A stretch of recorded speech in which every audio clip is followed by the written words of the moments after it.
After 561 days, the Rays are back in the Trop.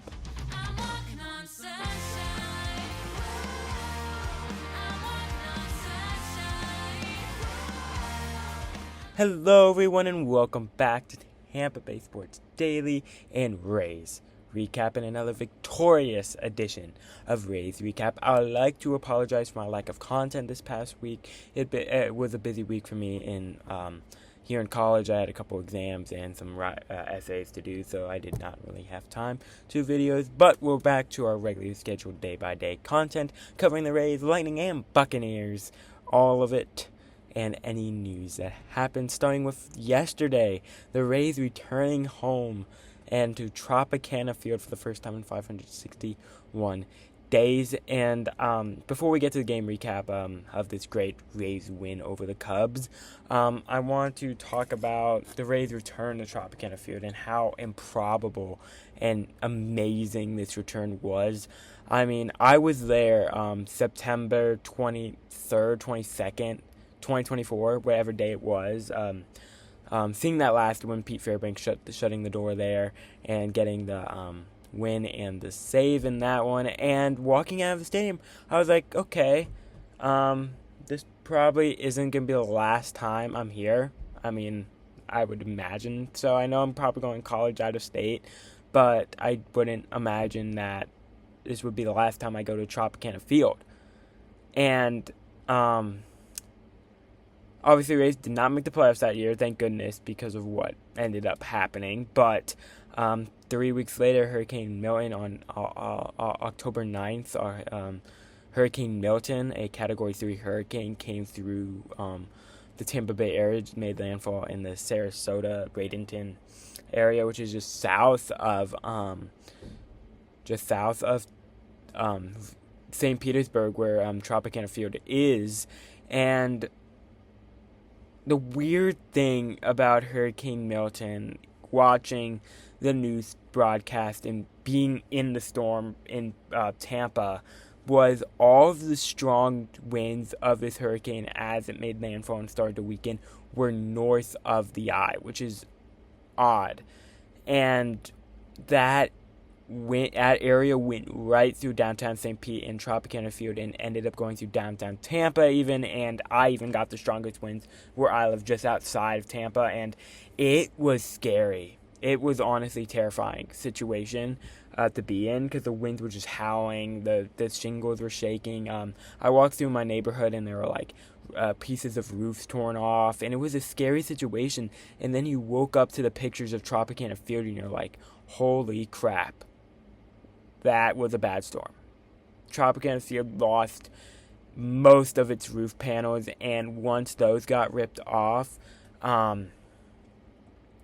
things that weren't supposed to be exposed to water, like the seats, the concrete, the indoor roofing and HVAC systems, things that weren't supposed to be exposed to concrete or rain, were, and that just necessarily wasn't during the hurricane. We got a couple other bad storms in the late fall and winter time, and they just kept doing more damage and more damage.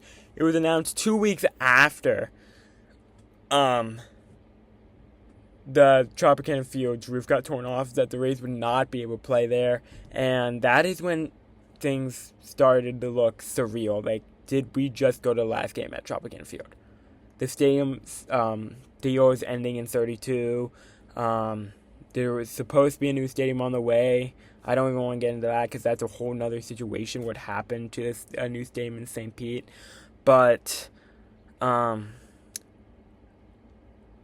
obviously, it was announced they wouldn't play there in 2025. They played at Steinbrenner Field, which was fine. I actually enjoyed the outdoor baseball. I thought the Rays did an incredible job transforming Steinbrenner Field into the most Rays ballpark it could be. And, of course, thank you to the New York Yankees for that. Even though the Yankees are rivals with the Tampa Bay Rays, I'll always be thankful for the Yankees loaning their stadium to us, and just grateful that they did that because they didn't have to, but they did it because they knew the Rays should stay near Tampa and play in Tampa, and they had the biggest stadium to do that. But then midway through the 2025 season, it was announced the Rays did have the money to repair Tropicana Field, and were going to for the 2026 season. And the MLB helped schedule that they would start there 2 weeks later, a week and a half later, obviously Monday, yesterday being the home opener, a week and a half into the season. The MLB helped schedule that, but just being in Tampa and having folks living in St. Pete, we always make the drive over and see what's going on with the stadium. But the most freaky thing was when I went to Fans Fest in 2025, and all of the money was going to hurricane funds and stuff. So we were like, you know what, we should go. We haven't been. And got to see some players, got to take some pictures. It was really cool. Got to see Kevin Cash, got some really cool stuff. But the most eerie thing was they had you park at Tropicana Field. So you just saw the roof, and it was bizarre to look at. Something that you've been in for 14, 15 years of your life, and it's just gone, is really absurd and peculiar to look at. But over the months, the Rays worked on Tropicana Field, got their roof replaced, built a new field, built new signage, new screens, new roofing, new areas. And from the pictures I saw, it looks incredible. And just as incredible as Tropicana Field could look, and it really does look incredible. Ken Babby and the new Rays organization, props to them. They've done an incredible job, and it was honestly emotional being back at Tropicana Field and watching that game on TV yesterday. I'll be back May 30th. That'll be the first game I go back to. I'll do an actual vlog at that game because I'm so excited to be back at the Trop, because I love that ballpark so much. It gets so much hate for how it looks, but if you actually go and watch a game there, you can see why Rays fans love it so much. Because a 73-degree dome on a 98, 100-degree afternoon, 1 p.m. pitch time, feels incredible. And that's why I'm so happy to have it back. I know that was a little bit of a sidetrack, but I just want to talk about some of how we got to this point, because it is a lot and needs to be talked about. Because thank you to the incredible workers and first responders who helped rebuild the stadium and get it ready for yesterday and opening day. And what an opening day it was. A sellout at Tropicana Field, incredible atmosphere. Shane McClanahan on the mound for the first time in 900 days in Tropicana Field. Just everything was perfect. And then the Rays winning even added to that as we get into the game breakdown. The Cubs scored first in the third inning on a 2-run single by Nico Horner.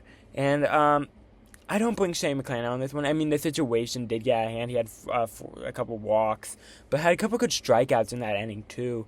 And Nico Horner just hit it up the middle, and Rays only gave up 2, but they immediately tied it on a Cedric Mullins 2-run homer. Cedric had been struggling all year, at least his first beginning part of the season, so it was nice to see him finally get going a little bit. And then Yandy Diaz, who hit a ground ball up the middle and ended up beating it out, and Taylor Walls scored, and that made it 3-2 in the third. Rays responded very well. I was impressed that they were because normally you're like, oh crap, this might take a minute to get going, and then they immediately added on. And then the next inning, Junior Caminero hit a massive home run, and both of his home runs have been hit on pitches out of the zone, which I think is crazy. His one on Sunday was even more impressive. He golf swinged and it got out, and this one was up high, which tends to happen a lot. If you get your bat up high enough, you can definitely hit it out with that power and the quick swing that Junior has. And it was just a good home run, and kind of fitting that Junior would hit a home run in the first game back at the Trop. And then there wasn't any scoring for a while. Ray's bullpen settled in, which is great. I mean, I saw a stat they gave up 7 runs through the first 3 games, and then through the last 5, they hadn't given up 1 or 2 maybe, and they gave up 1 yesterday. But so for a while it was just a bullpen battle, and then Phil Maton comes in for the Chicago Cubs, former Ray, in the bottom of the 8th, and Jonathan Aranda hits a home run off of him, and that ended up pretty much putting the game away, destroying any chances the Cubs had at coming back. And they ended up scoring another run in the ninth inning on a solo shot, but Brian Baker shut the door. I would really say he got the first 2 outs and left like a cutter hanging, and it was just like, it's not that big of a deal.